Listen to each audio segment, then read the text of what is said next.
Hello, आता आपण बघणार आहोत लग्नानंतर होईलच प्रेम याचा एपिसोड रिव्ह्यू. कालच्या भागात बघितलं की मानिनीची मैत्रीण तिला कन्व्हिन्स करत असते की काव्याचं कॅरेक्टर कसं आहे म्हणून. तेव्हा ती सारखी ती मानिनीला सांगत असते की मनू हा पेनड्राईव्ह बघ आणि बघ तू तुझ्या सुनेचं कॅरेक्टर कसं आहे ते. तेवढ्यात ते त्यांची कामवाली कणता येते आणि बोलते की वहिनी खलबत्ता. तेव्हा वहिनी खलबत्ता घेते. तेव्हा सुनीता बोलते की अगं मनू काय करतेस तू, मला मारणारेस का?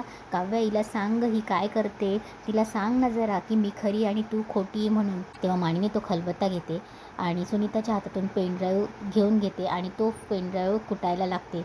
तेव्हा काव्याला खूप रडायला येतं मानिनी असं करते हे बघून. मानिनी त्या खलबत्त्यात तो पूर्ण पेनड्राईव्ह कुटून टाकते.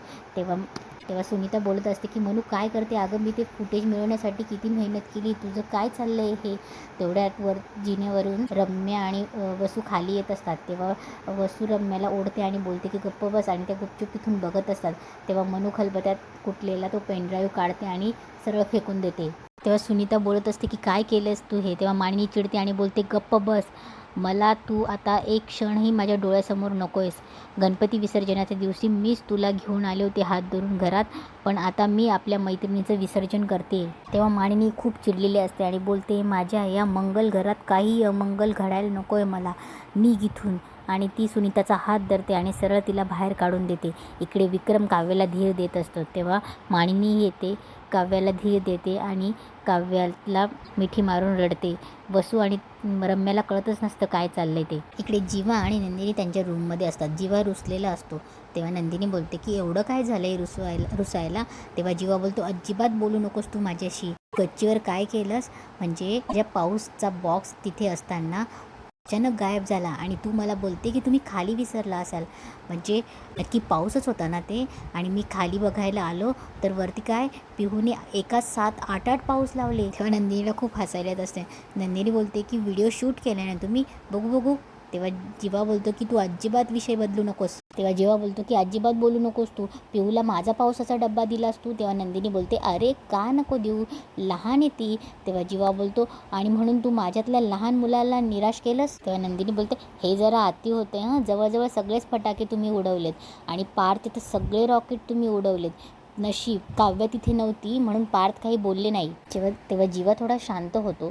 तेव्हा नंदिनी बोलते एक सांगू, काव्य तिथे हवी होती फटाके उडवायला, मजा आली असती. जीवा शांतच असतो आणि त्याचं लक्ष नंदिनीच्या गळ्यात घातलेल्या नेकलेसकडे जातं. तेव्हा जीवा नेकलेसकडे बघून बोलतो तू आता हे नेकलेस घालूनच झोपणार आहेस का.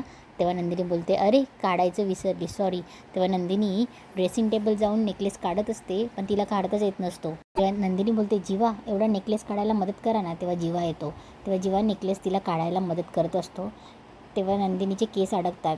तेव्हा जीवा बोलतो की सॉरी ते केस अडकले. तेव्हा जीवा नेकलेस काढून देत असतो. तेव्हा नंदिनी आरशातून एकटक जीवाकडे बघतच असते. तेव्हा नेकलेस काढल्यावर जीवा बोलतो छान आहे. तेव्हा नंदिनी बोलते काय. तेव्हा जीवा बोलतो नेकलेस. नंदिनी बोलते छान नाही, स्पेशल आहे. अहो तुमच्या आजींनी दिलेला स्पेशल दागिना आहे हा पारंपरिक. तेव्हा जीवा बोलतो आजीने दिला आहे. तेव्हा नंदिनी बोलते हो, आजींनी आईंनी दिला आणि आजींनी आईंना दिला आणि आईंनी मला. तेव्हा जीवा बोलतो वा मज्जा आहे. तेव्हा जीवा बोलतो तू काय आईची लाडकी आहेस बाबा. तेव्हा नंदिनी बोलते तुम्ही बोलताय असं जसं की तुमचे कोणी लाडच नाही केलेत, आईंनी सांगितलं आहे मला. तेव्हा जीवा बोलतो काय.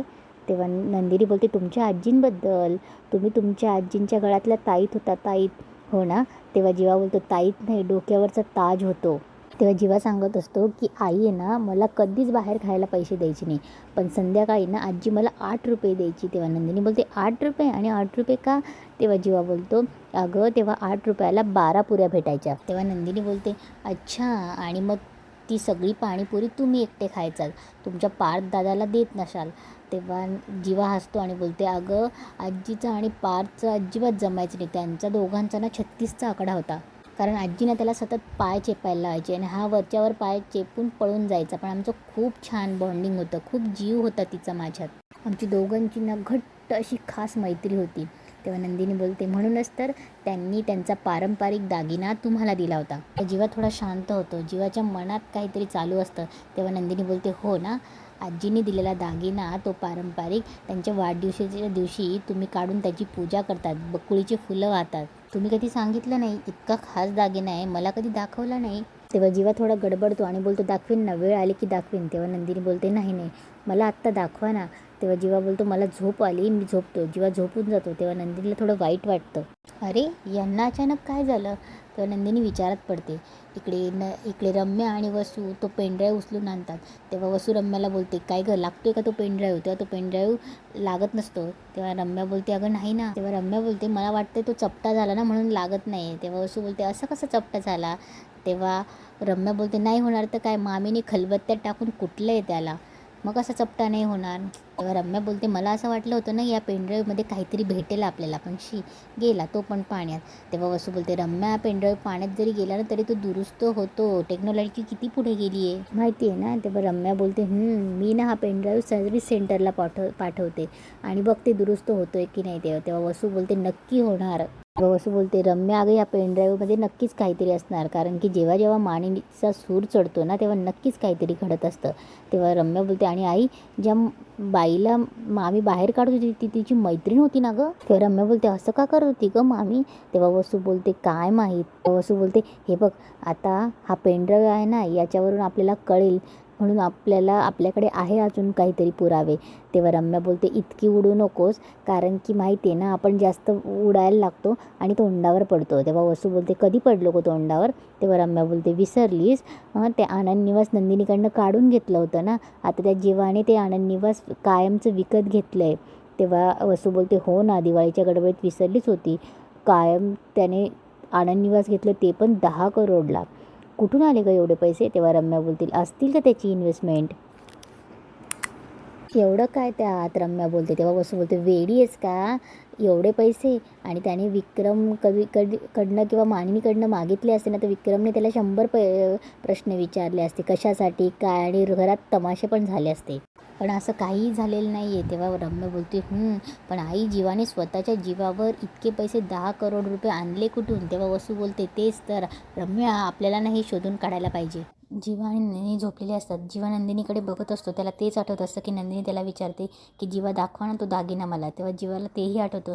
जेव्हा आनंद निवासची ते कॅफेमध्ये बसून बोलत असतं आनंद निवासबद्दल, तेव्हा नंदिनी जीवाला विचारत असते की जीवा एवढे पैसे आणलेत कुठून तुम्ही. अहो 10 करोडची प्रॉपर्टी तुम्ही घेतलीच कशी. तेव्हा जीवा मनात बोलतो इकडे की मी आनंद निवास कसं घेतलं, 10 करोड कुठून आणले हे कोणालाच कळायला नको, नंदिनीलाही नाही आणि घरात कधीच कोणाला कळायला नको. इकडे काव्यात झोपेत भरमळत असते की नाही मला सांगून टाकायला हवा, मी नाही लपवू शकत, सगळं उघडं होतं आहे, मला सांगून टाकायला हवं, मी नाही लपवू शकत. तेवढ्यात पार्थला जाग येते. काव्य उठून घाबरून उठते. तेव्हा पार्थही उठतो. तेव्हा काव्य थोडी डचकते. तेव्हा पार्थ बोलतो की काय झालं काव्य, काय उघडणार आहे, काय भरमळतायत तुम्ही. तेव्हा काव्य बोलते थँक गॉड पार्थने काहीच ऐकलं नाही. तेव्हा काव्य बोलते काही नाही. तेव्हा पार्थ बोलतो काय झालं काव्य, बघा तुम्हाला किती घाम आला आहे ते. तेव्हा पार्थ रुमाल घेतो आणि काव्याचा चेहरा पुसत असतो. तेव्हा काव्य पार्थकडे बघून मनात बोलत असते की माझा भूतकाळ सांगून मी एवढ्या चांगल्या माणसाचं मन दुखावणार आहे का. तेव्हा पार्थ काव्याला बोलतो आता बरं वाटतंय, थांबा थोडं थोडं एसीचं टेम्परेचर कमी करतो. तेव्हा काव्य बोलते नाही नको, अहो तुम्हाला थंडी वाजेल त्याचं काय. तेव्हा पार्थ बोलतो सह लेंगे, तुम्ही माझं एवढं घोरणं सहन करतायत मग तुमच्यासाठी थंडी सहन नाही करू शकत. तेव्हा पार्थ बोलतो शेवटी नात्यात एकमेकांना सांभाळलं पाहिजे ना आपण. तेव्हा काव्य बोलते बरोबर आहे, झोपूया. तेव्हा ते दोघं स्माईल करतात. तेव्हा पार्थ बोलतो पुन्हा काही वाईट स्वप्न पडलं तर उठवा, का थोपटू तुम्हाला. तेव्हा काव्य रागाने बोलते कुकुलं बाळ आहे मी. तेव्हा पार्थ हसायला येतं कुकुलं बाळ. तेव्हा काव्य बोलते हसायला काय झालं. तेव्हा पार्थ बोलतो नाही तुम्ही कुकुलं बाळ बोललात तर मला ते लगेच इमॅजिनच झालं, तुम्हाला दुपट्यात गुंडाळलं ते पावडर गंध लावून मिजवलं आहे. तेव्हा काव्य रागाने बघते आणि बोलते देशमुख रात्रीचा 1 वाजून गेला आहे आणि तुम्हाला काय इमॅजिनेशन सुचतं आहे, झोपा आता. तेव्हा पार्थ बोलतो गुड नाईट कुकुळा बाळ. परत हसायला लागतो. तेव्हा पार्थ बोलतो झोपा आता. तेव्हा काव्या पार्थकडे बघते आणि बोलते अगं बाप बोका. पण काही म्हणा पार्थमुळे या सगळ्या टेन्शनमधून बरं वाटलं जरा, खूप चांगले आहेत पार्थ. तेव्हा पार्थ जोरात घोरतो. तेव्हा काव्या रागाने बघते. तेव्हा पार्थ हसतो आणि झोपतो. तेव्हा काव्या डोक्याला हात लावते आणि इथेच आजचा एपिसोड संपतो.